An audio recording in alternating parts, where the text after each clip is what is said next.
Hello, my name is Dr. Frank Jones, and I have been asked to help you with your writing your personal statement. For those of you that are watching, you are in the process of applying for the Kathleen and Dan Amos Med School Loan Forgiveness Program, which sounds like a fantastic program and a great opportunity to have some of your med school expenses forgiven. And I wish that I could go back and do a primary care residency. And I wish it had been less than 8 years since I finished. I would definitely apply for it. But this seems like a great opportunity. And we're going to just spend just a few minutes talking about some of the thoughts I have about writing your personal statement. And the hardest part is always, where do you start? It's that inertia of getting started. And once you get started, it's actually, you can kind of pick up the momentum and keep things going. And so I went through and looked at, what the program was about and what some of the requirements were. So I kind of tried to include those in the presentation. So writing your personal statement, where do you start? There are a lot of important questions that you need to ask yourself and find out the answers to before you start writing your personal statement.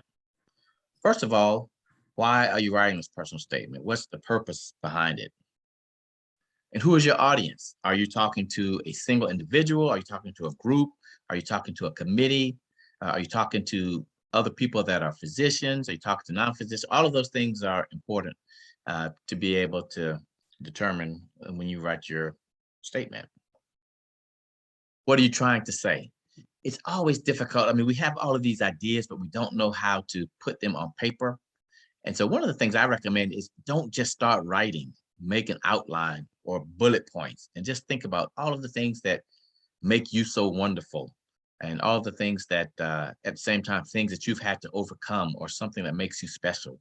Just put bullet points and then lay that aside and come back later and talk and use that you've already written. And then how are you going to say it? Writing is a art and a science.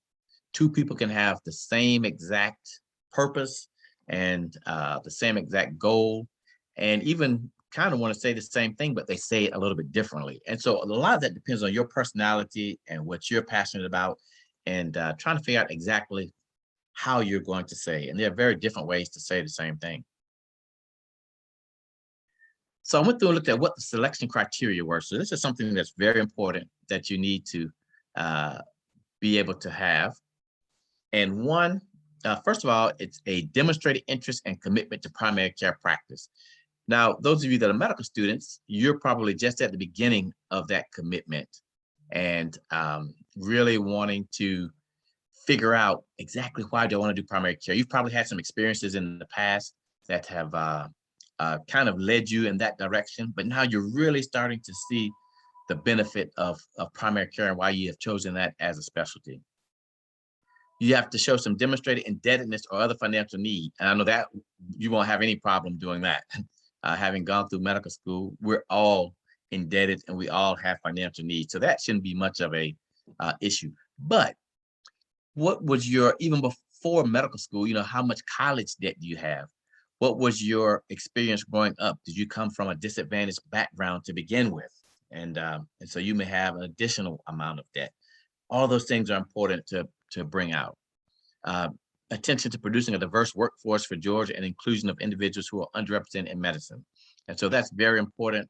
And Emory has done a very, very good job of increasing their diversity and inclusion and really trying to give a lot of support to the underrepresented in medicine. Geographic diversity. A lot of us, we're here in Atlanta, we think Atlanta's great. Do you want to practice in Atlanta, in the inner city? Do you want to practice in rural Georgia?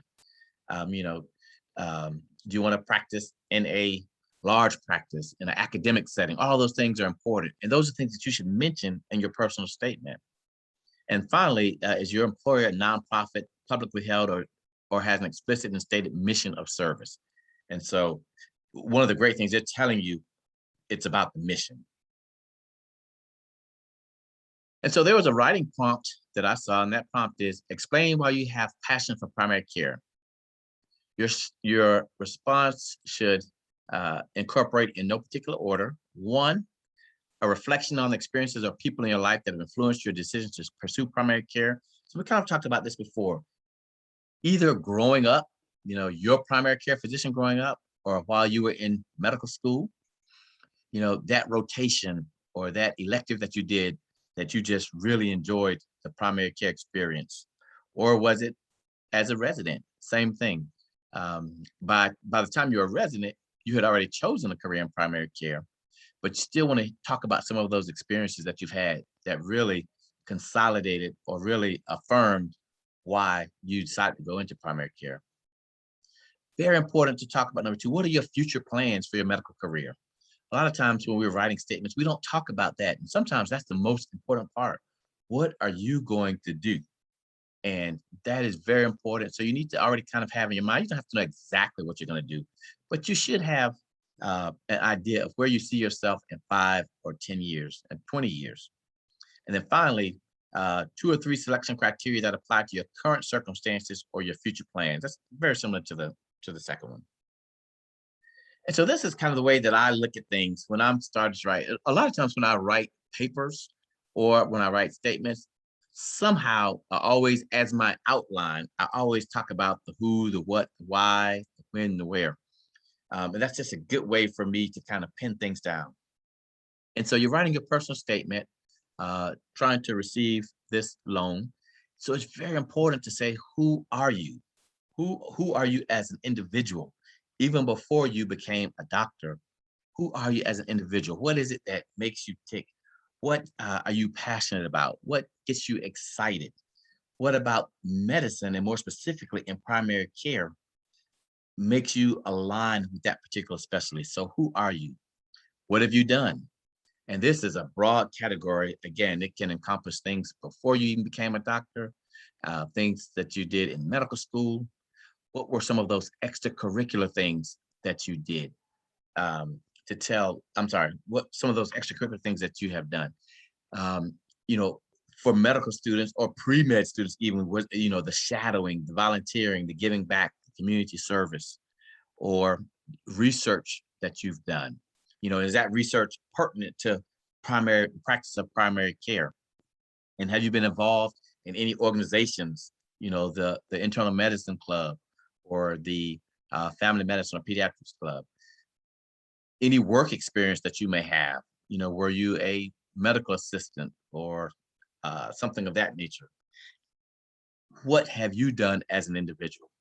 And then again, why primary care? And this is probably the most important thing that the committee is going to be looking at. Why primary care? I mean, do you really have a passion for primary care? And I'm not primary care, I'm a general surgeon, but I'm sure that the primary care folks are very passionate. You hear me use that word passion a lot, but the primary care folks are very passionate about primary care. And we need a lot of primary care physicians that are primarily caring. And so you need to make sure that you're able to explain why I want to go into this field. What do I plan to give to this field? What do I plan to get out of this field? How do I plan to pass this on to the doctors that come behind me? And so that ties into, what is your vision? I mean, 5 years from now, 10 years from now, 15 years from now, what do you hope to accomplish? What do you want to see that you can look back on your career and say, yeah, this is something that I wanted to do. I wanted to create a whole generation of underrepresented in medicine physicians in primary care, because we know we need a lot more primary care physicians. And so when you put all of these together in terms of who you are, what you've done, why primary care, what's your vision? And then finally, look at, again, where do you want to have an impact? Do you want it to be in the classroom as an academic physician? Do you want to be in a rural area? Do you want to be in the community? Do you want to be in business or industry? There's so many opportunities, and we need primary care physicians in all of those places.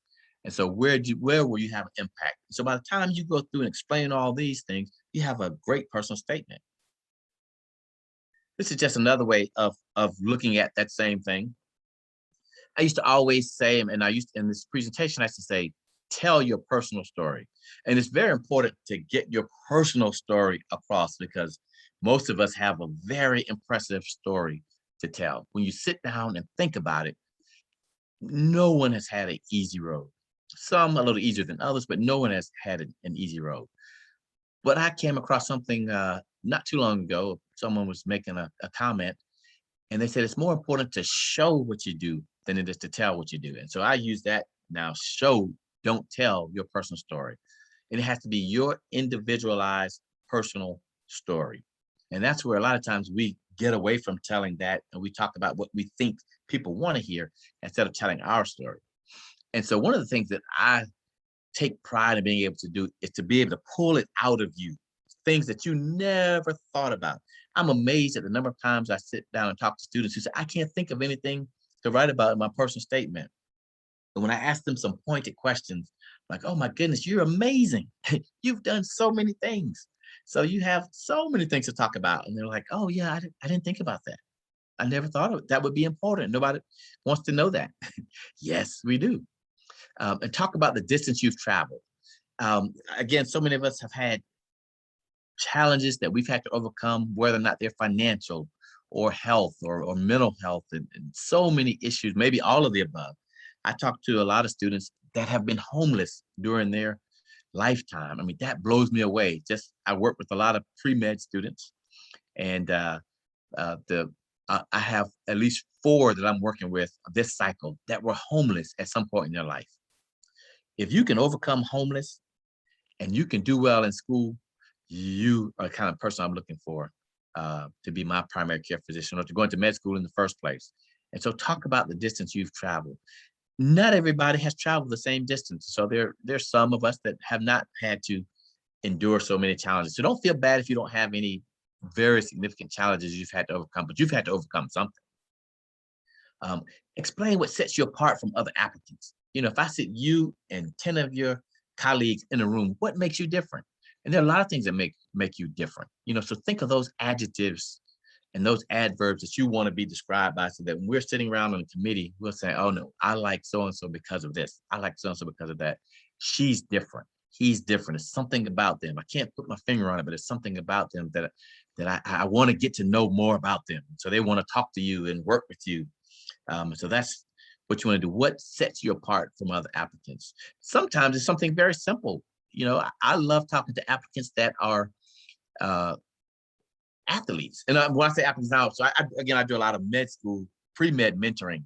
And so help with a lot of personal statements with that. And so I love to talk to students who were scholar athletes, you know, and because someone who's an athlete and they've had to work hard, get up early in the morning, stay up late, practice, and mix all that with classwork, and they understand teamwork. And so I love interviewing scholar athletes. I love reading their personal statements.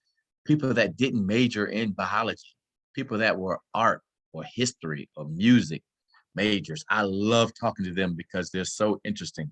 I was a biology major, so I can talk about it. We're boring. I don't want to hear about biology and chemistry and physics. So whatever makes you interesting. Are you an artist? Are you a dancer? I had a student one time who was an artist and a dancer. She danced literally on the big stage. She was a ballerina, and she also was an artist. She had some art shows that she'd done. She didn't include any of that in her personal statement. So I didn't think people would want to know that about me. Those are the type of things that you need to be able to bring out. Again, it's so important to detail your commitment to primary care. You've got to have an answer for why you want to do primary care. And you should have that answer, because if you're already a resident, that is what you've chosen to do, or even a young attending. You've already chosen to take that route in primary care because you saw something in primary care that you also saw in yourself. And if you're a student, that's what you think you want to do, and you probably do. And so, you know, you may have had a mentor that was in primary care, or again, those rotations and experiences. So whatever it is, you have to be able to articulate well in a short period of time how to what your commitment to primary care is now and what it will be in the future. Highlight how you would benefit from this program. Again, to me, that's simple. I would benefit because I would get X amount of dollars from this program, and I have indebtedness. Not only that, and I'm not sure about this, but I'm sure there's some prestige that will go along with this down the road.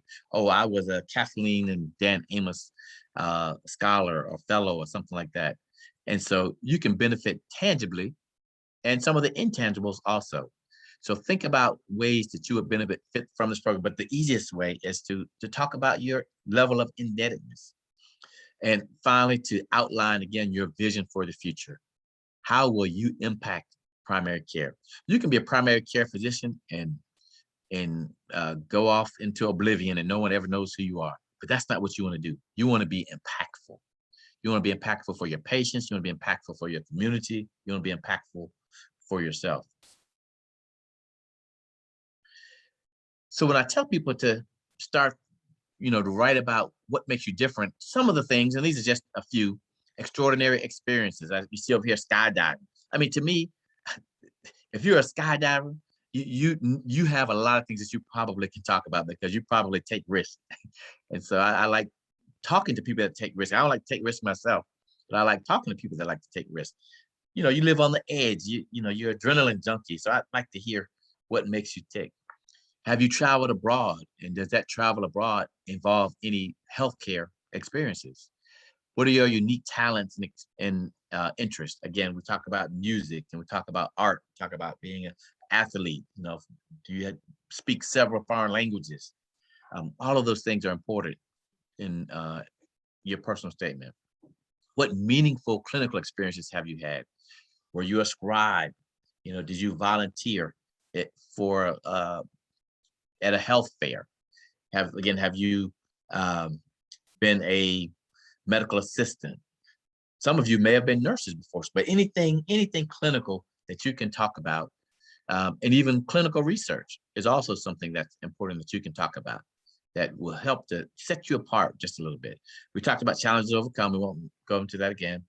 And again, how will you contribute to the field of primary care? So what are some of the common mistakes that are made? One, you don't show why you're the right person. I mean, you have it in you. You know why you're so great, why you're so wonderful, but you don't say it. And so if you don't say it, if you don't put it on paper, no one is going to know that. And so it's very important for you to show why you're the right person to receive this award. Number one is you don't answer the question that they're asking. They ask you maybe a series of very specific questions. Why would you benefit from this award? Why do you want to go into primary care? Those are some very specific, very concrete things. And you'd be amazed how many people, and especially when it comes to secondary applications for pre-med students, and they ask you, how are you diverse? How will you contribute to the uniqueness of this institution?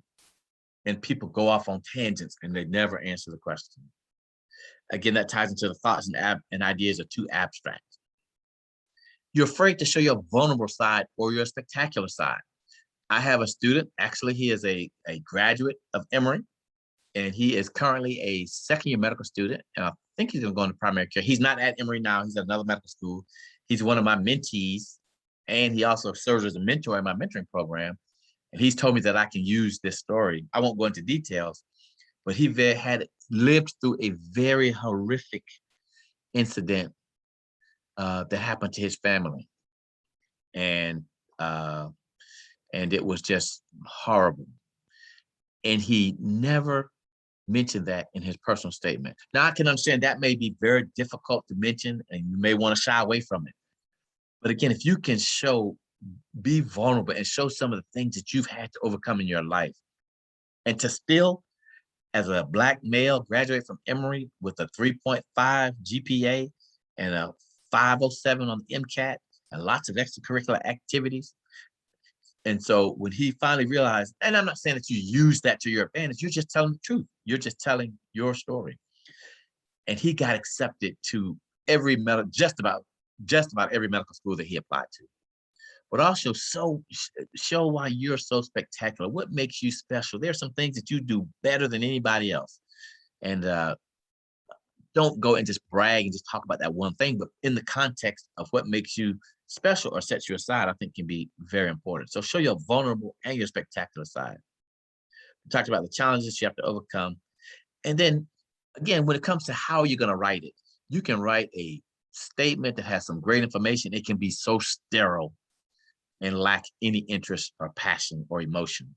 And so depending on the length of the statement, you have to capture them immediately. Your first sentence or your first paragraph or your introduction has to capture their imagination and make me want to go on and read the rest of this. And then at the end, you have to summarize at the end what you've done and what you plan to do in the future. And so the first and the last sentences, if you only have an opportunity to do a small paragraph, or if it's a longer statement, your first paragraph and your last paragraph are the most important. And I'll be honest, like sometimes on the admissions committee, that's the first thing you read. I read the first paragraph and the last paragraph. And if it's not that interesting, I may not want to read what's in between. And so it's very important to capture and maintain folks' imagination. Same thing there. And of course, you cannot have grammatical or spelling errors present. I mean, that's a big no-no. I don't even have to comment on that. So in order to prevent from that happening, you have to edit your personal statement and let others edit your statement. A lot of us think, and even myself, I think I'm a pretty good writer, but I go back and look at things later, I'm like, oh my gosh, that was terrible. You know, the spelling or the syntax or the noun verb agreement. I'm like, oh my goodness, sentence was too long, didn't make sense. So have someone else edit your personal statement, have it edited by several people. I used to say that you could have it edited by too many people, but now I don't think so. As long as you just take bits and pieces of constructive criticism from each person from all different walks of life. I mean, don't just get people in the medical field, get people that have no relationship to medicine and have them interviewed. Edited. If you have the opportunity to have a teacher, especially someone that's a English teacher or a reading teacher or something of that nature, if you have that opportunity, please let them edit your personal statement. Again, focus on what you want to say, not what you think others want to hear. And so, again, this is where you come up with your bullet list of this is what I want to say. Now I just got to figure out how I'm going to say it. But don't try to forecast what the committee is looking for, because then you start writing someone else's story. And we want you to write your story. And finally, show, don't tell how great you are. So in summary, things that you want to do to come out with a pretty good personal statement is answer the question that you are asked with specificity. Be sure you specifically, they're giving you an opportunity to answer the question. And so be sure you answer it with specificity. Be vulnerable and confident at the same time. You don't want just all vulnerability. Oh, woe is me. I've had a terrible life. I've seen those statements too. Someone's statements are so negative. Oh my goodness. And, you just don't want to read those. And then those people you think, where's their energy? Where's their passion? Where's their desire to overcome these things? And so you absolutely do not want to just tell all of the bad side. Show how you overcame it and show how you grew from that particular activity. Same thing with be sure to discuss the distance you've traveled. Focus on what you want to say and not what other interviewers want you to hear. Have it edited by several people, and then show, in this specific instance, show why you deserve to be awarded this money. You deserve it. You've earned it. You have indebtedness, and you certainly want to impact the community. You want to impact your patients, and you just want to be impactful. So you deserve this opportunity to be awarded this money.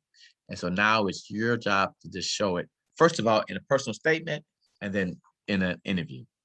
So these are just some of the thoughts that I have in general about writing personal statements, and in specific about writing a personal statement for this particular opportunity. So good luck. And if you have any questions at any point, please contact me and I'll be glad to review your personal statement with you. Thank you.